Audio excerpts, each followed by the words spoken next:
Good morning, students. How are you? Hope you are doing well in your home. Students, in last class, we have discussed about vector for cloning gene. Vector for cloning gene in plants and animal. हमने ये last class में भी discuss किया था, लेकिन आज फिर हम इसको डिस्कस करेंगे. Bacteria and virus transformed eukaryotic cell by delivered gene. ये कह रहा है कि बैक्टीरिया और virus transformed eukaryotic cell by delivered gene से हम ये प्लांट्स में और एनिमल में डिलीवर करेंगे. अगर जो पैथोजेनिक बैक्टीरिया है और वायरस हैं वो हम उसको यूज़फुल फॉर्म में बना देंगे by using the desired gene. In case of Agrobacterium tumefaciens, pathogen है ये किसका? डाइकोट प्लांट का. डिलीवर ए डीएनए पीस. ये क्या डिलीवर करता है? टीडीएनए. ट्रांसफॉर्म नॉर्मल सेल, जो नॉर्मल सेल को ट्यूमर में कन्वर्ट कर देता है. ठीक है, क्यों? क्योंकि ये एक टॉक्सिक केमिकल प्रोड्यूस करता है और जो इस प्लांट्स को हार्मफुल इफेक्ट देता है. क्लियर? इसी तरह से retrovirus transform normal animal cell को कैंसर सेल में कन्वर्ट कर देता है. And understanding of mechanism of delivered gene by pathogen to their host can help to understand the tool of pathogen can be use to deliver gene of interest in human. अब ये कह रहे हैं कि tumour including, जो tumour हम ये साथ साथ लेके चल रहे हैं, including plasmid TI, plasmid TI of agrobacterium tumefaciens modify करेंगे हम इसको, और हम इसको पैथोजन से किस में कन्वर्ट कर देंगे? हम इसको नॉन पैथोजेनिक फॉर्म में कन्वर्ट कर देंगे और ये हमारा जीन ऑफ इंटरेस्ट हो जाएगा. इसी तरह से रेट्रोवायरस को हम डिसआर्म्ड कर देंगे. मीन्स उसके जो मोड है उसका, जो नॉर्मल सेल से कैंसरस सेल में कन्वर्ट कर रहा है, तो हम उसको डिसआर्म कर देंगे, उसमें कुछ चेंजेस कर देंगे जिससे वो नॉर्मल सेल को नॉर्मल सेल में ही रहने देगा, वो कैंसरस सेल में कन्वर्ट नहीं होने देगा. Clear? When gene of interest is ligated DNA से करेंगे, डीएनए लाइगेज से into a suitable vector transformed into the suitable host bacteria and plant animal cell में, फिर उनकी मल्टीपल कॉपी करा लेंगे. क्लियर? इसके बाद देखते हैं हम, देखो एक डायग्रामेटिक फॉर्म की हेल्प से हम ये स्टडी करते हैं.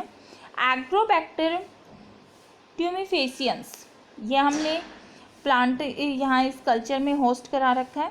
ठीक है, यहाँ इसका ये दिख रहा है T I plasmid, this is the T DNA and restriction site this one. और ये क्या कर रहा है? ये पैथोजेनिक नेचर है, जो क्या करेगा? डिजीज कोज करेगा. तो हम इसमें फर्स्ट स्टेप में क्या करेंगे? Insertion of gene into plasmid using restriction enzyme and DNA ligase.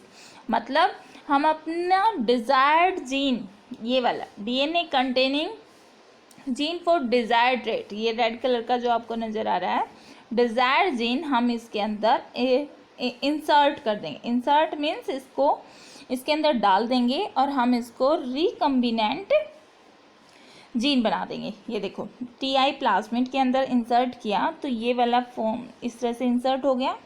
फिर हम इसको क्या करेंगे? Introduction into plant cell in culture media में हम इसको डिलीवर कर देंगे.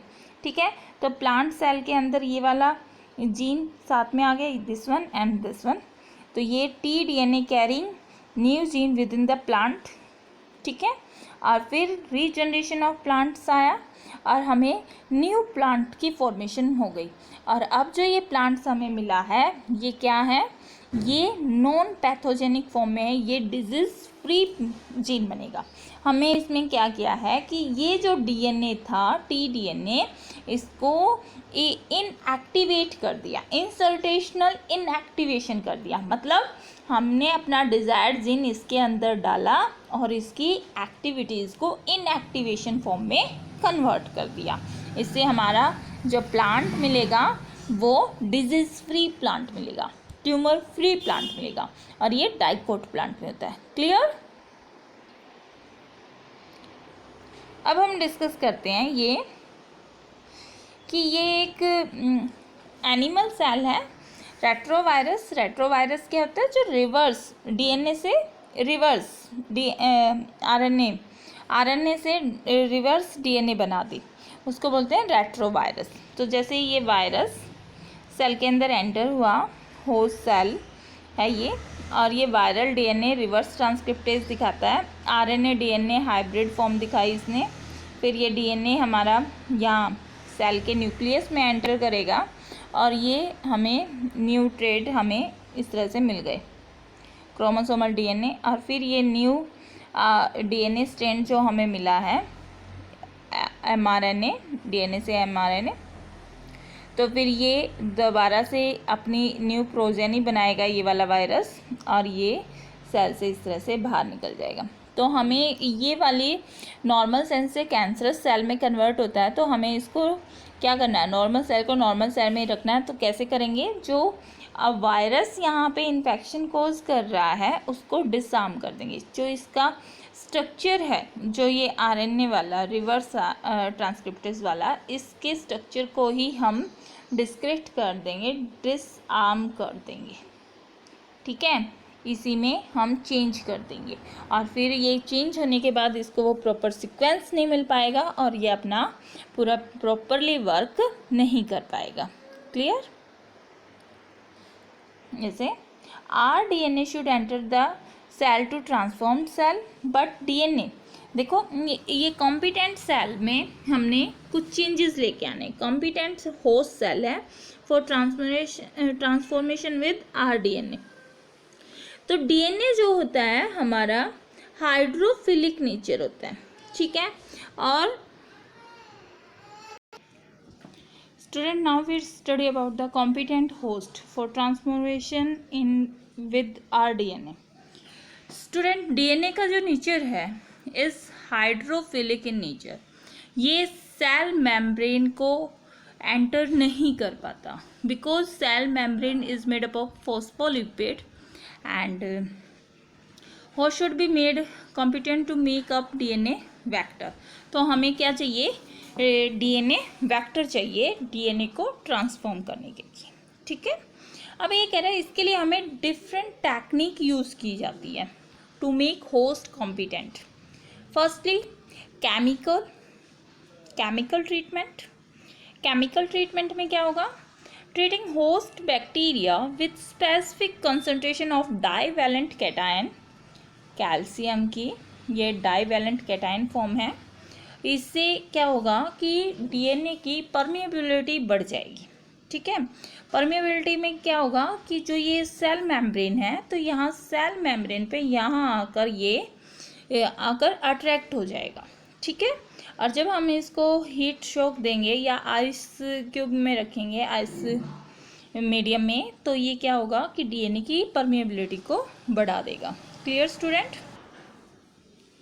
हीट शॉक मेथड में क्या होगा, सडन टेम्परेचर को चेंज करेंगे, जिससे क्या होगा कि जो ये हमारी बैक्टीरियल सेल है ये बीच बीच में से पोरस हो जाएगी, ठीक है, और जिससे ये पोर फॉर्मेशन हो जाएगी और जो डीएनए आप इसके अंदर इंजेक्ट करना चाहते हो वो डीएनए इसके अंदर से ऐड हो जाएगा इसके साइटोप्लाज्म में और फिर ये न्यूक्लियस तक पहुंच जाएगा। क्लियर? ये हीट एंड ट्रायल मैटर है।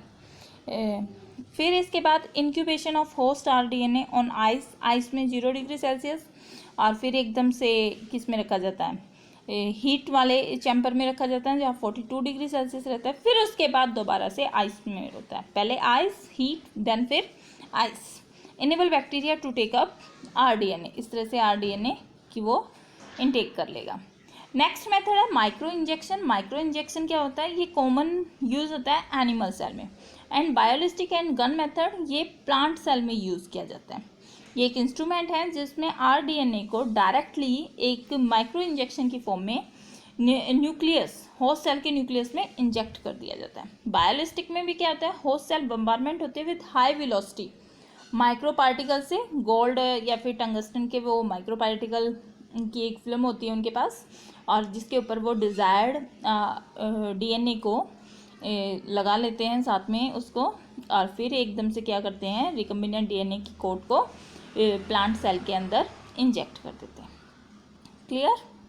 इसके बाद आता है हमारा डिसआर्म्ड पैथोजन। पैथोजेनिकली या फिर वेक्टर को हम रिमूव कर देते हैं, ठीक है, जो डिजीज कोज कर रहा है उस सीक्वेंस को ही हम रिमूव कर देंगे तो वो क्या हो जाएगा, disarmed pathogen.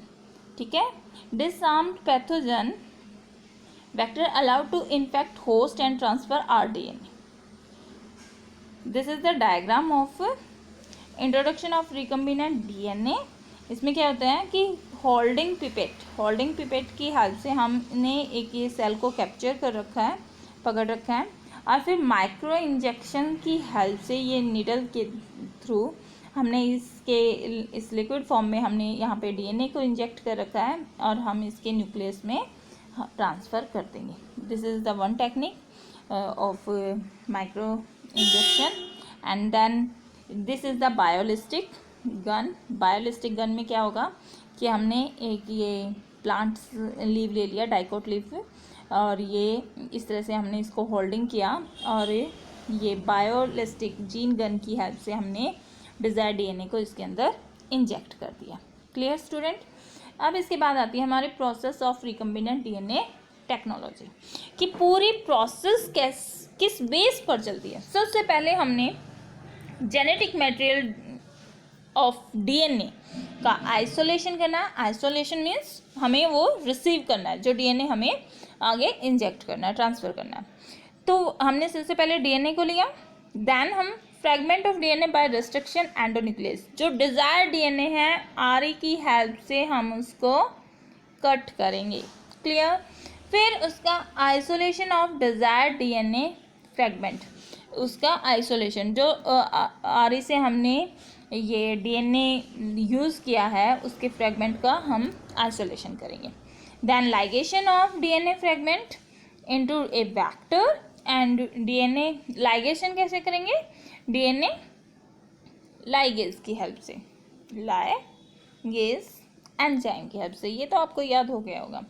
Then transferring rDNA into host cell, then culturing, अब उस होस्ट सेल की हम क्या करेंगे? कल्चरिंग करेंगे in a medium at large scale like agar medium, and then extraction of desire product, और फिर हम उससे क्या करेंगे? अपने प्रोडक्ट बनाएंगे।